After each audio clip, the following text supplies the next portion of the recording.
ቀደም ሲል የነበሩና አሁንም ድረስ በአንዳንድ ወገኖች የሚንጸባረቁ የጽንፍ ትርክቶች የኢትዮጵያን ውስብስብ ታሪክ እርስ በርስ በሚቃረኑ ትርክቶች ላይ የገነቡ ናቸው። በዚህኛው አካሄድ አንደኛው ያሸንፍ ዘንድ ሌላኛው መሸነፍ ግድ ይለዋል። የአንዱ መብት መከበር በሌላኛው መገፋት ላይ የተመሰረተ ነው። ይህም ዜጎችን በጋራ ሀገራዊ ራዕይ ዙሪያ ከማሰባሰብ ይልቅ የፍርሃትና የስጋት ትርክትን በማንገስ የጥርጣሬን ግንብ ገንብቷል። የራስን ትርክት ብቻ እውነት የሌላውን ደግሞ ስህተት ተደርጎ ስለሚወሰድ ሀገራዊ አቅም በልማትና በፈጠራ ላይ ከመዋል ይልቅ እርስ በርስ በመጠራጠርና በመጠላለፍ ላይ እንዲባከን አድርጓል። ከዚህ በፊት ለ30 ዓመታት የተሰራው እና ኢቭን ከዛ በላይም የተሰሩ ነጣጣይ ትርክቶች ሰፊ መሰረት ስላላቸው የሀገራችንን ብልጽግና የሀገራችንን ታላቅነት የማይመኙ አካላት በሙሉ እየመነዘሩ የሚጠቀሙት ጉዳይ ነው። ይሄ እንደዚህ አይነት መከፋፈል ሲኖር ሰላም አይኖርም። ሰላም ካልሆነ ደግሞ ምቹ የሆነ ኢንቨስትመንት እና ምቹ የሆነ የልማት ከባቢ አይኖርም ማለት ነው። ስለዚህ ሀገር ውስጥ በከፋፋይ ትርክቶች እየተጣላን የውጭ ኢንቨስተር ኢትዮጵያ ውስጥ ይመጣን ብዬ አላስብም። ምክንያቱም የራሱን መልካም ስም፣ የራሱን የሰራተኞች ደህንነት፣ የራሱን ሀብት አደጋ ላይ የሚወርቅበት ሁኔታ ነው ያለው ኢንቫይሮንመንት ነው ማለት ነው።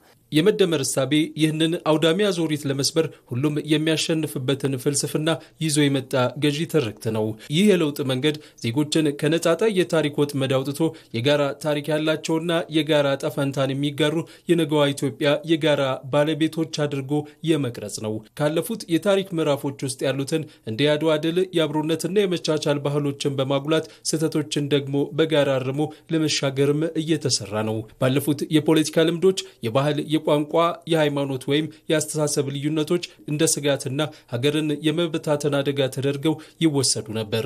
አሁን ላይ ግን ይህንን አመለካከት በመቀየር ልዩነትን የጥንካሬና የውበት ምንጭ ማድረግ ተችሏል። ብሔራዊ ማንነትና የየአካባቢያዊ ብሔር ማንነት እርስ በርስ የሚጋጩ ሳይሆኑ አንዱ ለሌላው ውበትና ጥንካሬ የሚሰጡ፣ ኢትዮጵያዊነትም ሁሉን እኩል የሚያስተናግድ ሰፊ ምህዳር መሆኑ በተግባር እየታየ ነው። በኢኮኖሚና በማህበራዊ ዘርፍ የሚከናወኑ የልማት ስራዎች አንዱን ወገን ጠቅመው ሌላውን የሚጎዱ ሳይሆኑ የሁሉንም ዜጋ ሕይወት እኩል የሚያሻሽሉና ሀገራዊ ኩራትን የሚፈጥሩ እንዲሆኑ ታስበው የሚሰሩ ናቸው።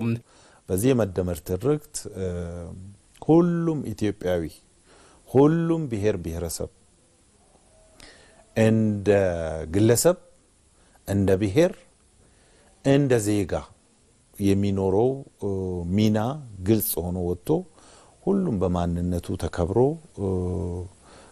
ለሀገሩ ደግሞ ኮንትሪቢዩት ማድረግ የሚገባውን ያለበትንም ኃላፊነት በአግባቡ ተረድቶ